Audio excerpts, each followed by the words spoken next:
than both of y'all's. Do Democratic leaders need to up their game in how they're reaching people?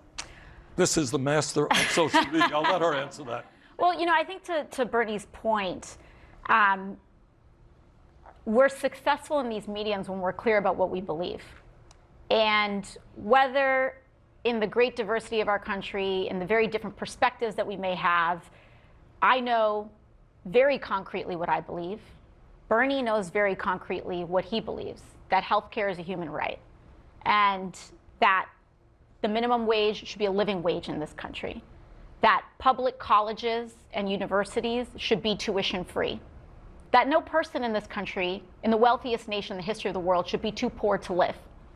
Basically, what they want is socialism. They want high taxes. Mom Donnie over there in New York is proposing to have more than half of your taxes go towards socialist ways in which the government, and we know that the government has failed tremendously on being able to manage finances and resources, and it just becomes more bloated and there's being more taxes and stuff. All the stuff that she's saying has to be paid for by somebody, and you know who it gets paid for by? Taxpayers, you and me. More bloated government, more government agencies, more people, and then you just see a mismanagement of funds, stealing, theft, no oversight, so on and so forth. And this is the incompetent people that just give talking points but don't really have any real solution. That's not what America is about, and that's not what America was founded on. And it is clear to communicate that as an individual. Now, to the question earlier as well, when they talk about Republicans and their success online, they have been successful because they have also been very clear, especially digitally, about what they believe, that women are inferior, that they do not deserve equal rights, that they believe that LGBTQ Americans are subhuman, that they believe and are circulating disgusting racial and white supremacist messaging that they are able to get away with digitally and online. And they are able to radicalize and target and exploit a generation of young boys in particular. She could never be more wrong. It's really the left that has been doing censorship, pushing gay agendas, telling you that boys can be girls and girls can be boys, even to the point to where we started to normalize men inside of women's sports. That's what we've been experiencing all of this time. She's sitting here saying that they're targeting young boys to try and radicalize them and help them to realize that it is white supremacist talking points and all of this other type of stuff to go back to traditional family values, to not be focused on and giving special rights to people based off of the way that they was born and the way that you choose to live your life. If you want to be trans, you can be trans. If you can identify as whatever it is that you want to identify as, have at it. And the taxpayer should be able to pay for this. If you want to transition as a child, your parents should have the authority to turn you from a boy to a girl or a girl to a boy, and it's just cool. And that's not what we about. That's not what we into. And they're looking at it as white supremacist talking points targeting young boys, when in reality, we know that it's feminist socialist ways and the alphabet community agenda that has been targeting our kids, so much so they tried to push it into our schools. They tried to push it into our books, and it wasn't until parents said, you know what, enough is enough. We're going to fight back. We no longer want to do this. It wasn't until then till we started to actually have some results that came in the form of we're no longer going to subject ourselves to this nonsense. But they'll tell you that 100%. Messaging that they are able to get away with digitally and online.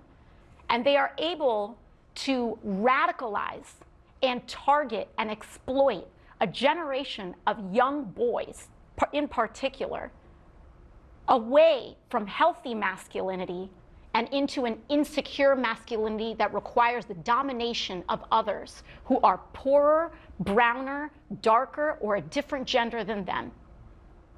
And that is why they are resonating online, because they are. And you see them nodding their heads inside of the audience. appealing to the most basest and worst parts of human nature to divide us.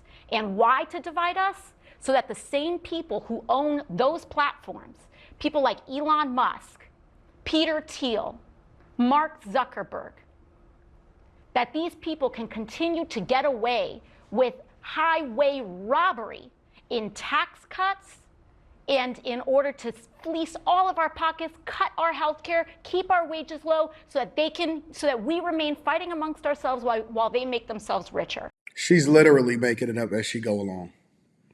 She's making it up as she's speaking. The two talking points don't have nothing to do with each other, right? Tax cuts has nothing to do with feminism and white supremacy and all of this stuff. She's literally just doing a whole lot of nothing, saying a whole lot of nothing. And this is when you get to see who they truly are, because they start mixing up messages and all of this other nonsense in order to try to get you riled up so that you'll think that they actually saying something. In reality, she ain't said nothing. Nothing that was relevant, nothing that hit, nothing that makes sense, nothing that is really progressive when it comes to helping you to understand how it is that you're going to be able to live a better life. It's all villainization. And here's the most interesting part about it. Before Elon Musk bought X, formerly known as Twitter, and was actually able to expose all of the different targeting and the suppression, the freedom of speech, and all of the things that we fundamentally hold dear to our heart as Americans, they were censoring. The Biden administration and Democrats were able to censor the people that they didn't like so that certain messages didn't get out.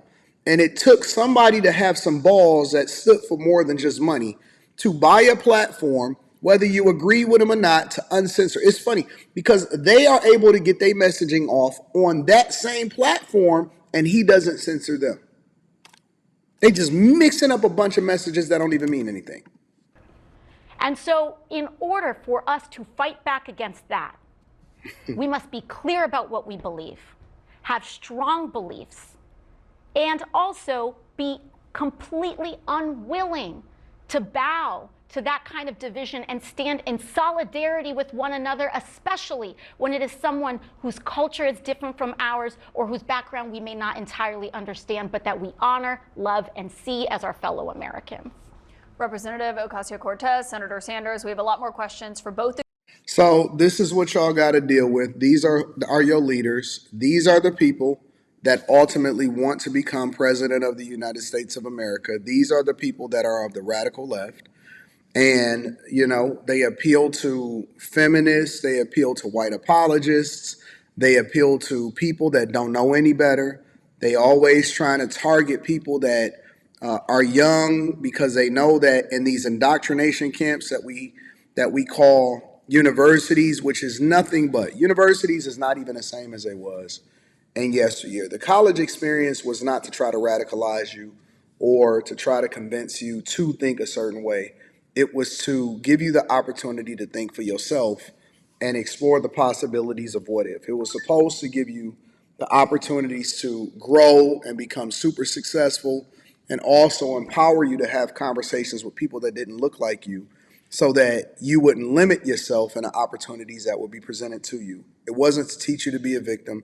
It wasn't to teach you to be in the Victim Olympics. It wasn't any of that. But that's what we have today, and they fighting hard as hell. They fighting harder than ever to try to hold on to the thing that they tried to build, but we not doing that no more. No more diversity, equity, and inclusion. No more handouts. No more none of that. No more radical feminization. We're not doing any of that anymore. Let me know what y'all think inside of the comments. Make sure y'all tap into the Patreon. Link is in the description. Teach Henley, 40% off your first order, 20% off for life. I love you. I appreciate you. I'm going to holler at you guys later.